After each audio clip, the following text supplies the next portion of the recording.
Hi hello, magic ಕೊಡಗೆ ಸ್ವಾಗತ ಸುಸ್ವಾಗತ. ನಿಮ್ಮ ಜೊತೆ ನನ್ನ ಕತೆ ಏನಾಗಿದೆ ನೋಡೋಣ ಬನ್ನಿ. ಇಲ್ಲಿ ಭೂಮಿ ಬಂದು ನಿಂತಿರ್ತಾವ ಅಷ್ಟೊತ್ಕೊಂಡು ಹೇಳ್ಕೋಬೇಕು ಅಂತ ಇರ್ತಾನೆ ಅಂತರ್ಗತ ವಿಚಾರವನ್ನ. ಅಷ್ಟೇ ಸಂಗೀತ ಬಂದ್ಬಿಟ್ಟು ಶ್ರವಣ್ಗೆ ಯಾಕೋ ತಲೆನೋವು ಅಂತಮ್ಮ, ಒಂಚೂರು ಟೀ ಮಾಡ್ಕೊಡು ಬಾ ಭೂಮಿ, ನಾನು ರಾಂಗ್ ಟೈಮಲ್ಲಿ ಬಂದೇನು, ಬೇಜಾರು ಮಾಡ್ಕೊಬಿಡಕ್ಕಣೋ ಅಂತಾರೆ. ಅಲ್ಲ ಆಗ್ಲೇ ಅದಕ್ಕೆ ತೆರೆ ಬೀಳ್ತಾ ಇದೆ ಬಿಡು, ಅಡ್ಡಿ ಇಲ್ಲ. ಸರಿ ಆಯ್ತು ಅಂತ ಹೇಳಿ ಹೋಗ್ತಾಳೆ ಭೂಮಿ. ಟೀ ಮಾಡ್ಕೊಡಕ್ಕಿಂತ ಬರ್ತಾಳೆ, ಟೀ ಮಾಡ್ಬಿಟ್ಟು ಕೊಡ್ತಾಳೆ. ಕೊಟ್ಮೇಲೆ ಅಲ್ಲಿ ಅಪ್ಪ ಅಂತ ಅಂತಿದ್ದಾಗೇನೆ ಅಶ್ವಿನಿ ಬಂದು, ಅಪ್ಪ ಅಂತ ಯಾಕೆ ಕರಿತೀಯ, ಅಲ್ಲಿ ಇಲ್ಲಿ ಯಾರು ಅಜ್ಜಿನೂ ಇಲ್ಲ, ಅಜ್ಜಿ ಮನೇನೂ ಅಲ್ಲ, ನೀನು ಸಾಹೇಬ್ರಂತನೇ ಕರಿ ಅಂತ. ಅದಕ್ಕೆ ಶ್ರವಣ್ ಇದ್ದವರು ಬೇಜಾರಾಗಲ್ವಾ, ನೀನು ಯಾಕೆ ಮುಖದ ಹೊಡ್ಕೊಂಡು ಹೇಳ್ತೀಯ ನೀನು ಅಂತ ಹೇಳಿ ತಡೀತಾರೆ. ಸುಮ್ಮನೆ ಆಗ್ತಾರೆ. ಅಷ್ಟೊತ್ತು ಸಂಗೀತ ಇದ್ದರು, ಅಮ್ಮ ಒಂದು ಗುಡ್ ನ್ಯೂಸ್ ಕಣಮ್ಮ, ನಾನು ದೊಡ್ಡ ಗುರುಗಳನ್ನ ಜಾತಕ ನೋಡ್ಬಿಟ್ಟು ಡೇಟ್ ಫಿಕ್ಸ್ ಮಾಡ್ಲಿಕ್ಕೆ ಕರೆದಿದ್ದೆ ಅಂಜನ ಮದುವೆಗೆ. ಆದ್ರೆ ಅವ್ರು ಇಲ್ಲವಂತೆ, ಕಾಶಿಗೆ ಹೋಗಿದಾರಂತೆ, ಚಿಕ್ಕ ಹುಡುಗರು ಸಾಯಂಕಾಲ ಬರ್ತಾರಂತಮ್ಮ. ಹೌದೇನು ಬಿಡಮ್ಮ, ಬೇಗ ಅಥವಾ ಚಪ್ರ ಹಾಕ್ತಿರ್ಲಿ ಅಂತಾರೆ. ಅವಳು ಮಾತ್ರ ಎಲ್ಲಾರ ಮನೆ ಬಾಳ್ನು ಹಾಳು ಮಾಡ್ತಾ ಇದ್ದಾಳೆ. ಸರಿ ಭೂಮಿ ಇದ್ದವಳು ಕೊಡ್ತಾ ಇರ್ತಾಳೆ ಟೀನ. ಟೀ ಕೊಡ್ತಾ ಕೊಡ್ತಾ ಆಮೇಲೆ ಬಿಡಿ ಸಾಹೇಬ್ರಿ ಪರವಾಗಿಲ್ಲ ಏನಿಲ್ಲ ಅಂತ. ಇಲ್ಲ ಭೂಮಿ, ನೀನು ಎಂದಿದ್ರು ಕೂಡ ಏನು ಅಡಿಬೇಕಾಗಿಲ್ಲ, ನೀನು ನನ್ನ ಮಗಳೇ ಅಂತೇಳಿ ಶ್ರವಣ್ ಅಂತಾರೆ. ನಿಜವಾಗ್ಲೂ ಪಾಪ ಮಗಳೇ ಅವಳು.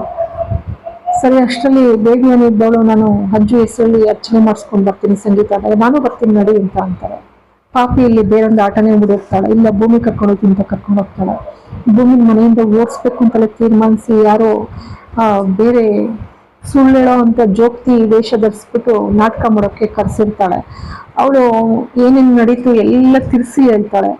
ಇವಳು ಇಂದನೇ ನಿನಗೆ ಸಾವಾಗ್ಬಿಡುತ್ತೆ, ಅವಳು ಬೀಳೋದ್ರಲ್ಲಿ ನಾಟಕ ಮಾಡ್ತಾಳೆ. ಅದಕ್ಕೆ ಅಯ್ಯೋ ಕಾಪಾಡಿದ್ರೆ ನನಗೆ ಕಾಪಾಡೋದೇನು, ನಿನ್ನ ಯಾರು ಕಾಪಾಡೋಕೆ ಬರಲ್ಲ, ಇವಳು ಇದ್ರೆ ನಿನ್ನ ಮನೆಯಲ್ಲಿ, ಇವಳನ್ನ ಮೊದಲು ಓಡಿಸು, ಇವಳಿಂದಾಗಿ ಒಂದು ನಿನ್ನ ಬಾಳು ಹಾಳಾಯ್ತು, ಗುಂಡೇಟಿಗೆ ಬಲಿಯಾಗೋನಿದ್ದ ಗಂಡ 2 ಸಲ ಪಾರಾಗಿದ್ದಾನೆ, 3ನೇ ಸಲ ಇವಳೇನಾರ ಹಿಂಗೆ ಇದ್ರೆ ತಾಳಿ ಕಳ್ಕೋಬೇಕಾಗುತ್ತೆ, ಹಾಗೆ ಹೀಗೆ ಅಂತ ಹೇಳಿ ಪಾಪ ಅವ್ರ ಮೇಲೆ ಇಲ್ಲಿ ಸುಳ್ಳಿನ ಮೇಲೆ ಒರೆಸ್ಬಿಡ್ತಾಳೆ. ಅಂತ ಇವಳಿದ್ದವಳು ದೇವಿಯಾನಿ, ಒಳ್ಳೇದಾಯ್ತು ಚೆನ್ನಾಗಿ ನಾಟಕ ಆಡ್ದೆ ಅಂತೇಳಿ ಖುಷಿ ಪಡ್ತಾಳೆ. ಮತ್ತೆ ಭೂಮಿ ಇದ್ದವಳು ದೇವಿಯಾನಿ, ನೀನ್ ಯಾಕೆ ಬೇಜಾರು ಮಾಡ್ಕೊಳ್ತೀಯ, ಪಾಪ ಆ ಭೂಮಿ ಇವಳ ಮಗಳು ಬದುಕನ್ನ ಉಳಿಸೋಕ್ ಹೋದ್ಲು, ಈ ಮನೆಗೆ ಸೊಸೆ ಮಾಡಕ್ ಕೊಟ್ಟಿದ್ದಾಳೆ, ಈ ಪಾಪಿ ಮಾತ್ರ ಅವಳನ್ನೇ ಮನೆಯಿಂದ ಓಡಿಸ್ತಾ ಇದ್ದಾಳೆ. ಅದಕ್ಕೆ ಮನಸ್ಸಿನಲ್ಲಿ ಅನ್ಕೊಳ್ತಾಳೆ, ಎಷ್ಟು ಬೇಗ ಸಾಧ್ಯ ಆದ್ರೆ ಅಷ್ಟು ಬೇಗ ನಿಮ್ಮಿಬ್ರು ಸಂಬಂಧ ಫೇಕ್ ಅನ್ನೋದನ್ನ ನನ್ನ ಕೈ ಸಾಬೀತುಪಡಿಸಕ್ ಆಗ್ಲೇ ಇಲ್ಲ, ಆದ್ರೆ ನೀನು ಮನೆಯಿಂದನೇ ಸಾಗಾಗ್ತಾ ಇದ್ದೀನಿ ನೋಡು, ನನ್ನ ಮಗಳೇ ಮಾರಾಣಿ ಅಂತ ಹೇಳಿ ಹೇಳ್ತಾಳೆ.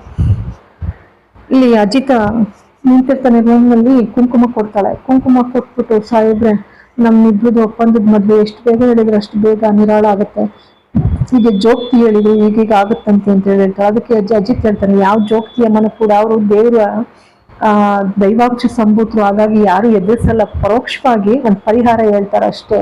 ಯಾರೋ ಅವಳು ಸುಳ್ಳುಗಾಕಿ ಅವಳು ನಾಟಕ ಮಾಡಕ್ ಬಂದಿದ್ದಾಳೆ, ಅದಕ್ಕೆಲ್ಲ ಎದುರು ಬೇಡ ಅಂತ ಹೇಳಿ ಅಂತಾರೆ. ಅದಕ್ಕೆ ಭೂಮಿ ಇದ್ದವಳು, ಇಲ್ಲ ನಾನು ಈ ಮದ್ವೆ ಸುಳ್ಳು ಅನ್ನೋದನ್ನ ನನ್ನ ಕೇಳಿ ಸರ್ಗಲ್ ಗಂಟ ಹಾಕೊಂಡಿದೆ ಕೆಂಡನ, ನಾನು ಹೇಳ್ಬಿಡ್ತೀನಿ, ನಾನು ಅತ್ತೆಗೆ ಬಿಡೋದಿಲ್ಲ, ಮನೆಯವರೆಲ್ರಿಗೂ ಕೂಡ ಹೇಳ್ಬಿಟ್ಟೆ ನಾನು ಈ ಮನೆಯಿಂದ ಹೋಗ್ತೀನಿ ಅಂತ ಅಂತಾರೆ. ಅದಕ್ಕೆ ಅಜಿತ್ ಇದ್ದಾನೆ, ಅದನ್ನ ಈ ಪಾಪಿ ಅಶ್ವಿನಿ ಆಚೆ ನಿಂತ್ಕೊಂಡು ಎಲ್ಲ ಕೇಳಿಸ್ಕೊತಾಳೆ. ಅದಕ್ಕೆ ಅಜಿತ್ ಇದ್ದವನು, ನನ್ನನ್ನು ಯಾರು ಅಲ್ಲಿ ಸನ್ಮಾನ ಮಾಡೋದಿಲ್ಲ, ಅಮ್ಮ 7 ಜನ್ಮಕ್ಕೂ ನೀವೇ ಗಂಡ ಹೆಂಡತಿ ಆಗ್ಬೇಕು ಅಂತ ಅಷ್ಟೆಲ್ಲ ಪೂಜೆ ಮಾಡಿಸಿ ಖುಷಿ ಪಟ್ಟಿದ್ದಾರೆ, ಈಗ ಅವ್ರಿಗೇನೆ ನೋವು ಕೊಡ್ತೀಯ ಅಂತ ಅಂದಾಗ ಅದೊಂದೇ ನನಗೆ ಬೇಜಾರಾಗ್ತಾ ಇರೋದು, ಮೊದಲು ಅತ್ತೆಗೇನೆ ತಿಳಿಸ್ಬಿಟ್ಟು ನಾನು ಹೋಗೋಣ ಅಂತ ಇದೀನಿ ಅಂತ ಅಂತಾಳೆ. ಅಶ್ವಿನಿ ಖುಷಿ ಪಡ್ತಾಳೆ, ಅಲ್ಲೇ ಹೋಗ್ತಾಳೆ, ಆದ್ರೆ ಅವಳು ನೋಡೋದಿಲ್ಲ ಇವಳು. ಸರಿ ಅಜಿತನು ಹಿಂದೆ ಹೋಗ್ತಾನೆ, ಇವಳು ಪತ್ರನ ಕೃಷ್ಣನ ಹತ್ರ ಇಟ್ಟಿರ್ತಾಳೆ, ಎತ್ಕೊಬಿಡ್ತಾಳೆ ಅವಳು ಒಪ್ಪಂದದ ಪತ್ರ ಇಟ್ಕೊಂಡು ಓದ್ತಾಳೆ, ಅದನ್ನ ಮೆಲ್ಲಿಗೆ ಎತ್ಕೊಂಡು ಹೊಟ್ಟೋಗ್ತಾಳೆ.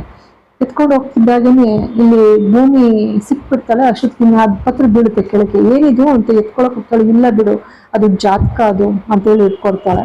ಇದು ಮಂಗ, ಹೌದೇನು ಅಂತ ಸುಮ್ಮನಾಗುತ್ತೆ. ಅಷ್ಟರಲ್ಲಿ ಅಜಿತ ಬಾಗಿಲಿಗೆ ಅಡ್ಡ ಬರ್ತಿದ್ದಾಗೇನೆ, ಮುಗಿತು ಬಿಡು ಇವತ್ತಿಗೆ ನಿಮ್ಮಿಬ್ರು ಜೀವನ, ಅವಳು ಇವತ್ತಿಗೆ ಕೊನೆ ಆಟ ಈ ಮನೆಯಲ್ಲಿ ಅಂತ ಹೇಳಿ ಅಂತಾಳೆ. ಹಂಗಂದಾಗ ಅಜಿತಿನ್ಗೆ ಅರ್ಥ ಆಗೋದಿಲ್ಲ. ಏನಕ್ಕೆ ಹಂಗೆ ಹೇಳ್ತಾ ಇದೀಯ ಅಂತಾಳೆ. ಯಾಕೆ ನಿಂಗೆ ಗೊತ್ತಿದ್ವಿ ಯಾಕೆ ಹಿಂಗ್ ನಾಟಕ ಆಡ್ತೀಯಾ ಅಂತ ಹೇಳಿ ಆ ಪತ್ರನ ಹಿಂದೆ ಕೈಲಿ ಇಟ್ಕೊಂಡಿರ್ತಾಳೆ, ಅದು ಕಾಣ್ದಂಗೆ. ಆದ್ರೆ ಅಜಿತನ್ಗೆ ಅರ್ಥನೇ ಆಗೋದಿಲ್ಲ. ಅವನಿಗೆ ಅಲ್ಲಿ ಇಬ್ರು ಮೈ ಮರ್ತು ಪತ್ರ ಬಿಟ್ಟು ಬಂದಿದೀವಿ ಇನ್ನೂ ಅರಿವೇ ಇಲ್ಲ. ಅಂತೂ ಇಂತೂ ಇಲ್ಲಿ ಇವರಿಬ್ರು ಮದ್ವೆ ಫೇಕ್ ಅನ್ನೋದು ಗೊತ್ತಾಯ್ತೈತೆ. ಅವಳು ದೇವಿಯಾನಿ ಅಂತೂ ಬೈಸಿ ನಾಟಕ ಆಡ್ಸಿದ್ಲು, ತಾನೇ ಮನೆಯಿಂದ ಹೊರ ಹೋಗುವಂತ ಸಂದರ್ಭ ಅವರೇ ತಂದಿಟ್ಕೊಂಡಿದ್ದಾರೆ. ಅಂತೂ ಈ ಸಂಚಿಕೆ ಹೇಗಿದೆ ಅಂತ ಅಂದ್ರೆ ಸಂಪೂರ್ಣ ದುರಂತವನ್ನ ಕಾಣುವಂತ ರೀತಿನಲ್ಲಿದೆ. ಇಲ್ಲಿಗೆ ಒಂದು ಸಂಚಿಕೆ ಮುಕ್ತಾಯವಾಗ್ತದೆ. ಎಲ್ಲರಿಗೂ ಕೂಡ ಅನಂತ ಧನ್ಯವಾದಗಳು.